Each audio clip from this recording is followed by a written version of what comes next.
Trip, Kunyan. Hi and welcome.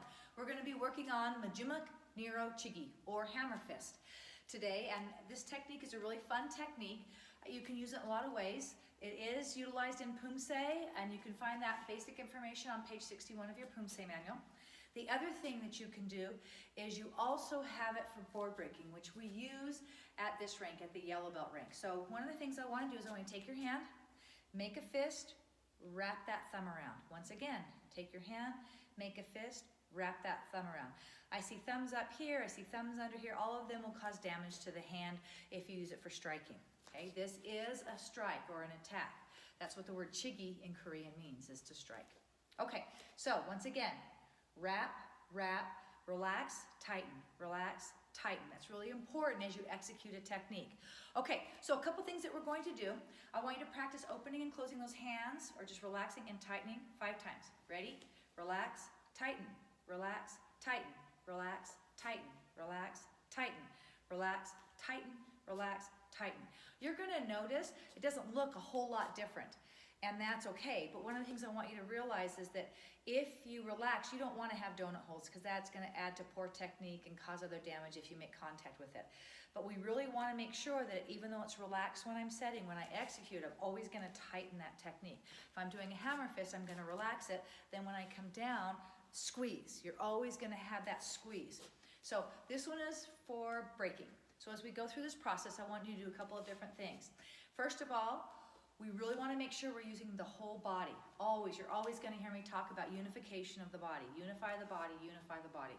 You cannot just use a hand technique and have it just be the hand. That's 5 pounds of power at best. But if I use my whole body, now you're upwards of 150 pounds of power. That's significantly more, and you're going to have a lot more effectiveness. So when kids are having a hard time breaking or they're struggling, it's usually because they're holding back and not using their whole body. That's part of it. Or they're stopping us before they go through that technique. So we always want to make sure we execute through that technique at least 2 to 4 inches. That is where you're going to lead that power through that target. Okay. All right, here we go. So we're going to do this motion where the actual motion is I'm going to pull back, I'm going to come up and open that body, and then I'm going to drop, boom, my whole body down into that technique. It is important for your knees and your hips to drop at the same time as your hand drops, because then all that power from your body will transfer into your execution of your technique, which is your tool. Okay, so we want to make sure that we do that. We really want to make sure we're dropping into it. You also want to strike with the pinky side of your hand. This is where it is. You've got this part right here. Don't strike on the wrist or the wrist bone. That's going to really hurt. Make sure as you strike, you're striking right here, right in that pinky zone. So let's practice that. So you just kind of do a small circle to start. Hana, dual, squeeze, squeeze, squeeze, squeeze. Switch hands. Ready? Fist, wrap, fist. Hand out. Ready? Squeeze, squeeze, squeeze, squeeze, squeeze. So if you start to kind of feel that, you'll get an idea of how that feels. It takes a lot of time to practice and get comfortable making that happen. I really want you to kind of pay attention to that flow, because if you stop it or don't go through it, your target is here. You won't want to stop till here, probably down here. That makes a huge difference. Okay, so now our next part is we're going to practice 10 times getting that full rotation at the same time as pulling this hand back. That's going to make a difference, because as I go here, boom, I want to make sure I'm dropping my body here and pulling my hand here. Make sure you're in alignment. Don't drop forward. So keep your shoulders, head over your shoulders, chin over your shoulders, over your hips, and over your ankles. If you're out of alignment, it makes it a lot harder, which is why when you're doing your breaking, you're going to want to make sure that your stance is covering, so I can go straight down at that 90-degree angle if I'm doing a hammer fist down. A lot of times we'll do hammer fist right up here onto boards, and that's great.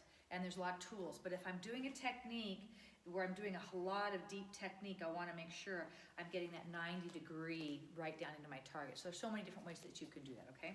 So for our hammer fist for this situation, we're going to think the board is right here. So we're going to pretend that board's here in front of us. Okay, so you're going to swing, you're going to open up your body, you're going to watch my hip is going to turn, my hand is going to come over the top and drop down with my whole body at the same time my opposite hand is pulling back. So we're going to practice that 10 times on each side, because I don't know which hand you like. And to be honest, it's fun to be able to practice your good hand and we always have a good side and a dorky side. And it's okay to do both. In fact, it's really valuable to do both, because if you'll do both sides, you're going to get a lot more strength and a lot more power as your body learns to manage that on both sides of your body. It helps with your brain connections, okay? Here we go. So you're going to come up and drop. Come up and drop. I'm going to scoot back a little bit so you can see my whole body in the frame. And boom. Ready and turn those hips. Ready and turn those hips. Ready and turn. And hana. Tool. Set. Net. Toss it. Yas it. Ilgo. Yada. Aho. Kyo. Beautiful. Okay, let's switch sides. Are you ready? I think this is my goofy side, so bear with me. Here we go. Ready? Hana. Tool. Set. Net. Toss it. Yas it. Ilgo. Yada. Aho. Kyo. Very good. Okay, I want you practicing that a lot. I want you to practice that, 10 times every day on each side, just to kind of get comfortable being very well versatile. I want to be a versatile martial artist, so I want you to be well balanced on both sides. And that's good technique, also develops good muscles, helps you with your core. Always make sure to keep that tension in your back. When you're executing, you'll tighten right here. Don't drop over. Have fun with this technique. You're going to be using it for board breaking at yellow-green. You will love it down the road as you execute it more effectively. And then by the time you get in your Poomsae at Ojong, you're going to be amazed at how much more powerful that technique is, okay? All right, once again, 10 on each side every day for a couple weeks till your flow is there. You're probably going to want to do it more and more after that. Any technique, we just want to have that bare base minimum, which is why we give you these challenges. Do the challenges. When you do the challenges, it will help you to be more effective. Watch the videos over and over again. That will help you as well.